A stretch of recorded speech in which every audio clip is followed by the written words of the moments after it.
We couldn't progress on that peace because one part of the Arab world resolutely remained against us, and that's, who's that? Class? The Palestinians. The Palestinians clung to the original opposition to Israel, that basically you do not recognize a Jewish state, the Jewish state, in any boundary, in any form. Israel has to be annihilated. Israel has to be excised like a tumor.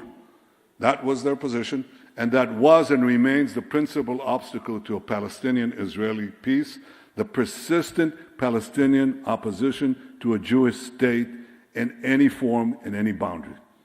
So the idea that you'll create a Palestinian state and that will produce peace, I'm saying this for the ambassadors who are here, all of you know this. The idea is folly, nothing more than folly. We just tried a Palestinian state in Gaza. You saw what that brought, right? So we are absolutely clear on that. And there the Americans said, don't go in. Don't go in. And if you go in, we'll put an arms embargo on you. And I said to President Biden, look, I respect you. You're the President of the United States. Please respect me. I'm the Prime Minister of the one and only Jewish state. We are going in.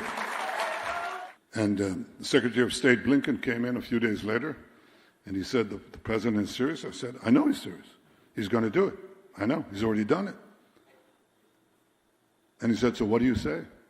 I said, Tony, we will fight with our fingernails if we have to. And we did. But we had more than fingernails. I said in the cabinet that the weapons will take care of themselves. We'll fight with what we have. But we will not survive if Israel becomes a vassal state. We are not a vassal state. We're the independent state of the Jewish people, and we will do what we need to do to protect us. Iran began to be the potent Islamist force in the Middle East, and basically to replace the Arab world as the engine of attacks against Israel. They were committed to destroy Israel for a simple reason. They're committed, first of all, to conquering the Middle East. And they identified Israel correctly as the only real force that stands in their way locally in the region, because no one else is fighting Iran. The only ones who are willing to fight Iran and are fighting Iran is us. The only ones who are keeping the Middle East in place, as opposed to collapsing before Iranian aggression, is us. We have a president in Washington who's committed, as he says, and as he said to me many times, including just recently, we can't allow Iran to have nuclear weapons. And I said, I absolutely believe that, devoted a good chunk of my life to prevent that. But there are two ways to do it. One is to get a deal that would prevent them from doing that by dismantling their nuclear infrastructure. You have to dismantle their nuclear infrastructure. And that means not that they will not enrich uranium, but that they will not have the capacity to enrich uranium, which means you destroy the centrifuges, you remove, of course, the nuclear material that is already enriched, and there are a few other things that you have to do, but that's the crux of it.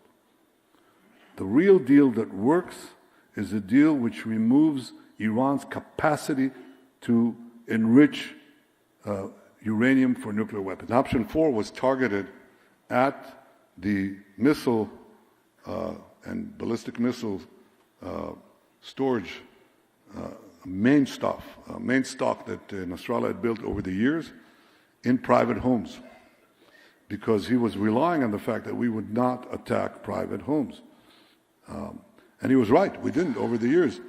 But we set a goal for the army, attack these homes, but get the population out. And they came back 48 hours later with a brilliant plan, brilliant plan. They commandeered Lebanese television and radio. Can you imagine?